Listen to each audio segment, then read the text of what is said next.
السلام علیکم ورحمۃ اللہ وبرکاتہ۔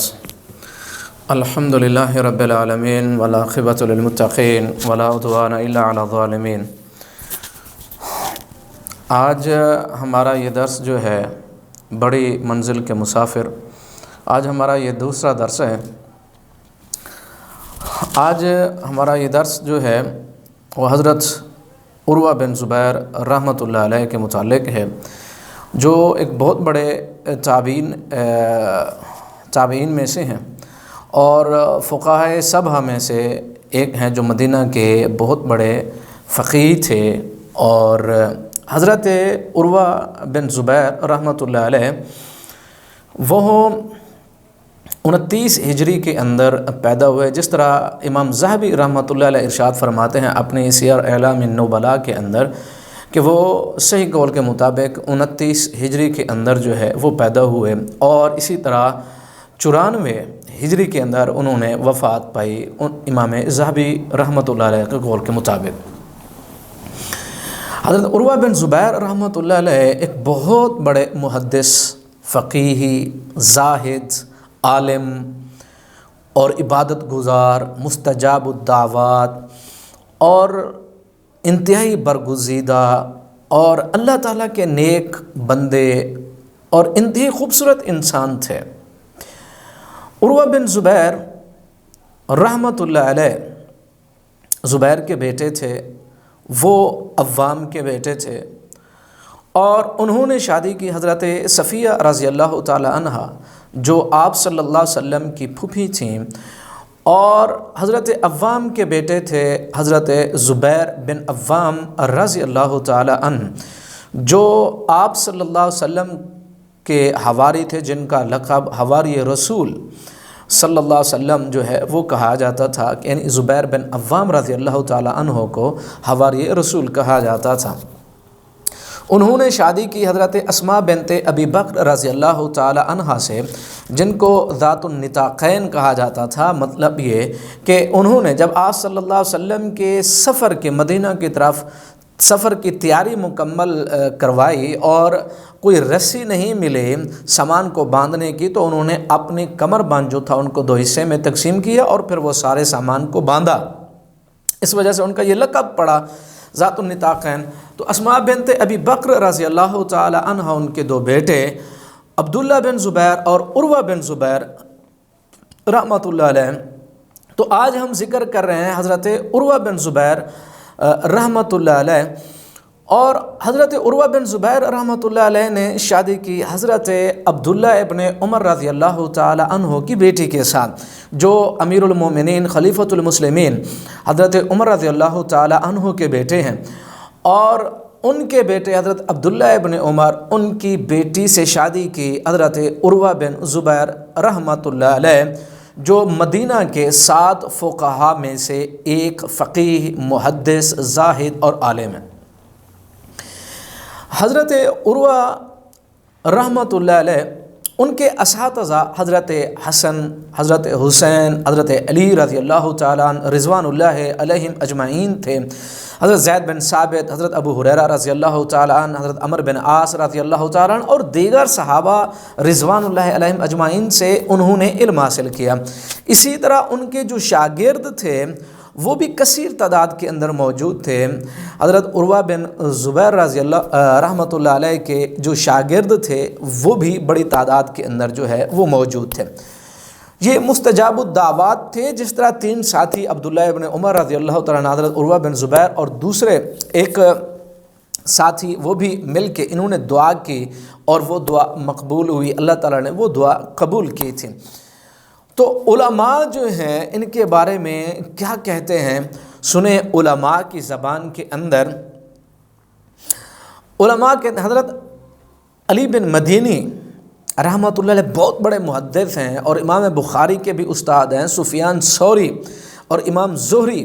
یہ کہتے ہیں کہ رأیت عروہ بحرا لا تقدرہ دلا، ہم نے عروہ کو دیکھا کہ ایک سمندر ہے، اور جس کے ڈول بھر بھر کے اگر وہ بحر نکالتا ہے تو وہ سمندر کم نہیں ہوتا کہ اس کے اندر جو ہے وہ گدلا پن آ جائے گا، نہیں، سمندر کے اندر کمی نہیں ہوتی۔ جو وہ علم کا سمندر تھا. کان بحرن.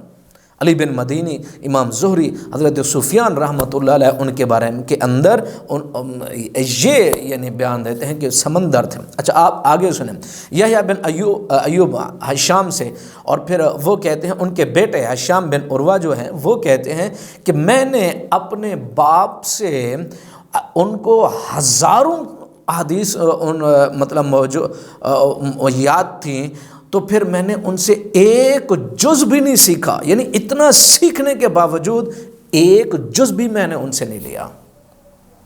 یعنی علم کے سمندر اور پہاڑ تھے حضرت عروہ رحمۃ اللہ علیہ. آگے سنیں. سعید بن مسیب جو ہے ان کے بارے میں ایک محدث کہتے ہیں کہ میں ان کی مجالس میں بیٹھا اور سنا اور سیکھا، لیکن جب میں فجالستہ 7 سنین، میں 7 سال ان کے پاس بیٹھا.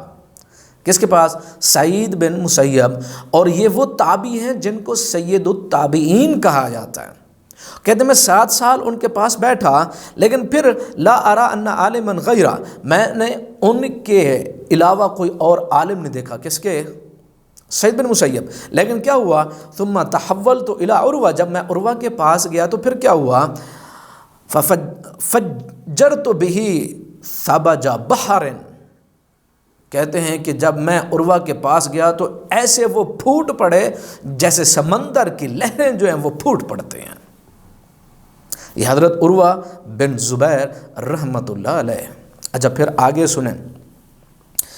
کہتے ہیں کہ ابن ابی زناد کہتے ہیں کہ عبد الرحمن بن حمید بن عبد الرحمن کہتے ہیں کہ میں اپنے باپ کے ساتھ گیا ایک مجلس کے اندر، اور ہم نے دیکھا کہ ایک بہت سارے لوگ ہیں وہ ایک نوجوان کے پاس بیٹھے ہوئے ہیں اور مجلس جمی ہوئی ہے، اور لوگ جو ہیں وہ سوالوں پر سوال اور سوالوں پر سوال کیے جا رہے ہیں.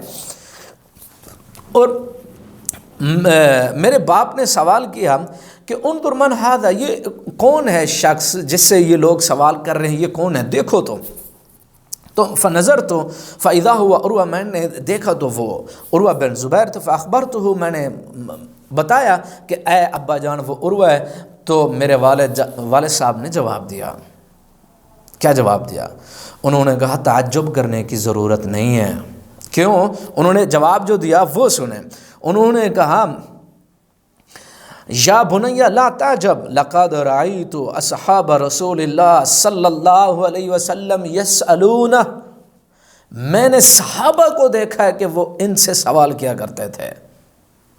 یہ ہے عروہ بن زبیر رحمۃ اللہ علیہ. اچھا پھر سنیں ان کی عظمت دیکھیں، علم کی تڑپ، علم کی عظمت، ان کو سیکھنے کا ولولہ اور شوق اور جذبہ، اور پیغمبر کے الفاظ کو یاد کرنا، سیکھنا، اور پھر ان کا جو شوق جو تھا. کیا کہتے ہیں حضرت عروہ رحمۃ اللہ علیہ ارشاد فرماتے ہیں وَلَقَدْ كَانَ يَبْلُغُنِي عَنِ الصَّحَابِ الْحَدِيث، جب مجھے یہ بات پہنچتی کہ ایک صحابی کے پاس حدیث موجود ہے، فَآتِيهِ فَأَجِدُهُ قَدْ قَالَ، میں ان کے پاس پہنچتا تو وہ مجھے کہتے فَأَجْلِسُ عَلَى بَابِهِ، میں ان کے دروازے کے اوپر بیٹھ جاتا. کون بیٹھا ہے؟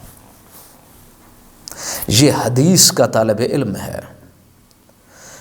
میں دوسرے لفظوں میں کہوں کہ پیغمبر کے الفاظ کو سننے کے لیے ایک شخصیت بیٹھی ہے جن کا زمانہ خیر القرون ہے، بہترین زمانہ. میرے پیغمبر نے کہا کہ ان کا زمانہ بہترین، ان کی فقہ، ان کا عمل، ان کی سوچ، ان کا کردار، ان کی سیرت وہ شر سے محفوظ ہے.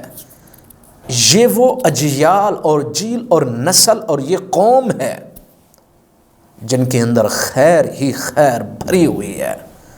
اور وہ شخصیت تابعی ہے، وہ بیٹھا ہے صحابی کے دروازے پہ، جس کے بارے میں رب کا قرآن صحابی کے بارے میں کہتا ہے رضی اللہ عنہم ورضوا عنہ، ہم صحابہ سے راضی ہو چکے ہیں.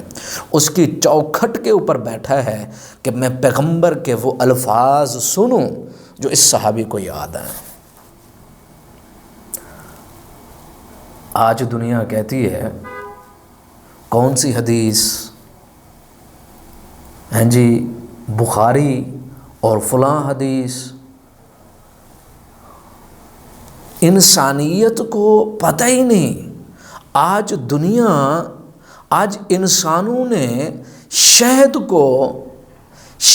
کو زہر سمجھ لیا ہے، زہر کو شہد سمجھ لیا ہے۔ صاف اور ستھرے چشمے کو، اس کے پانی کو وہ سمجھتے ہیں کہ یہ گدلا ہے، اور گدلے اور بدبودار پانی کو وہ شفا اور بالکل میٹھا پانی سمجھتے ہیں۔ دن کو رات سمجھ رہے ہیں، رات کو دن سمجھ رہے ہیں، غیر کو اپنا اور اپنے کو غیر سمجھ رہے ہیں، نفرت کو محبت اور محبت کو نفرت سمجھ رہے ہیں، دن کو جو ہے وہ رات اور رات کو دن سمجھتے ہیں۔ یعنی الٹا ہی چل رہا ہے۔ جن شخصیات اور یعنی جس قوم کے ساتھ ہماری کامیابی وابستہ ہے، اگر ہم اس قوم کے ساتھ وابستہ نہیں، اپنے آباء و اجداد کے ساتھ وابستہ نہیں، تو نہ دنیا رہے گی ہماری، نہ آخرت۔ صحابہ کے ساتھ ہی نہیں وابستہ ہم ان کو ہی نہیں جانتے، ان شخصیات کے بارے میں پتہ ہی نہیں ہمیں، اور پھر جب پتہ بھی نہیں اس چشمے کا، اس شہد کا چکھا بھی نہیں، وہاں تک پہنچے بھی نہیں، اور ان وسائل اور ذرائع کا علم بھی نہیں، اور وسائل ذرائع تک پہنچے بھی نہیں، پتہ بھی نہیں، پھر ہم ان کو تولنے لگے ہیں کہ تم کیسے ہو، تمہارا کردار کیسا ہے، تمہاری سوچ کیسی ہے، تم اتھنٹک ہو کہ نہیں، تم سچے ہو کہ نہیں۔ دیکھو کہ وہ کس طرح کے سچے ہیں، ان کی کردار اور سیرت دیکھو، ان کے اعمال دیکھو، ان کے ایسی وہ شخصیات ہیں، ان کے عمل میں، ان کے قول میں، ان کی سیرت میں وہ سراپائے اطاعت بنے کھڑے ہیں خالق کے سامنے۔ اے میرے رب ہمیں حکم دے، ہم وہ حکم بجا لائیں۔ یہ ہیں صحابہ اور تابعین۔ لیکن ہم لوگ کرتے بھی کچھ نہیں، زندگی کے ہر لمحے کے اندر گناہوں کی بھرمار، لیکن تولیں گے کس کو؟ قرآن کو، حدیث کو، صحابہ اور تابعین کو، جن کا زمانہ خیر سے بھرا پڑا ہے، اور ہماری زندگی شرور کے اندر، شر کے اندر، اور دن رات 24 گھنٹے گناہ ہی گناہ، اور تولیں گے ہم کس کو؟ خیر کو، اور پیمانہ کیا؟ ہمارا اپنا شر تولے گا خیر کو۔ ماشاءاللہ۔ سنیں، کہتے ہیں فَأَجْلِسُ عَلَى بَابِهِ، میں ان کے چوکھٹ کے اوپر بیٹھ جاتا، اور جب وہ نکلتے تو میں سوال کرتا، حدیث سنتا۔ یہ ہیں عروہ۔ اور پھر آخری بات کہہ کے میں بات ختم کروں گا۔ حضرت عروہ بن زبیر رحمۃ اللہ علیہ، ان کی ٹانگ کے اوپر خارش ہوئے، اور سنیں یہ مطلب اتنی روزے رکھتے تھے، جب فوت ہوئے نا، وَمَاتَ وَهُوَ صَائِمٌ، فوت ہوئے روزے کی حالت میں تھے، ان کی ٹانگ کے اوپر جو ہے وہ خارش ہوئی، اور طبیب آئے اور انہوں نے کہا کہ یہ ٹانگ جو ہے کاٹنی پڑے گی۔ آری لائی گئی، آری، وہاں انجیکشن نہیں تھے بے ہوشی کے، آری لائی گئی، انسان اپنی آنکھیں کھولے بیٹھا ہے، ٹانگ کاٹی گئی اور پیش کی گئی کہ یہ آپ کی ٹانگ جس کو خارش زدہ اور ایسی بیماری، اس کے علاوہ اور کوئی مسئلہ بھی نہیں تھا، یعنی علاج بھی نہیں تھا سوائے کاٹنے کے، تو انہوں نے کہا، ایک جملہ کہا، اللہ کی قسم اس ٹانگ پہ چل کر میں کبھی بھی گناہ کی طرف نہیں گیا۔ یہ عروہ ہے، عروہ بن زبیر تابعی ہے، یہ شخصیت ہے، یہ میرے بزرگ، میرے آباء و اجداد ہیں، جن کے پیچھے میں نے جانا ہے، جن کو میں نے ڈھونڈنا ہے، جن کی زندگی کے پیچھے جانا ہے، جن کی سوچ، جن کا فہم، اور جن کی اجلی اور صاف اور ستھری زندگی کے پیچھے مجھے اپنے آپ کو چلانا ہے، جن کی یعنی سوچ بھی ستھری، ہر علائش سے، گناہ سے، تمنا سے، آرزو سے، خواہش سے، اور ہر قسم کی علائش سے، گندگی سے، غلاظہ سے، ہر قسم کی دنیاوی خواہشات سے وہ بالکل پاک اور صفاف اور ستھرے، اور بالکل سراپائے اطاعت خالق کے اور پیغمبر اور رسول کے اور اسلام کے وفادار بنے کھڑے ہیں۔ یہ ہیں تابعین۔ اللہ تعالی ہم سب مسلمانوں کو ان کے نقش قدم پر چلائے، اللہ تعالی ہمیں عمل کرنے کی توفیق عطا فرمائے۔ وما علینا الا البلاغ المبین۔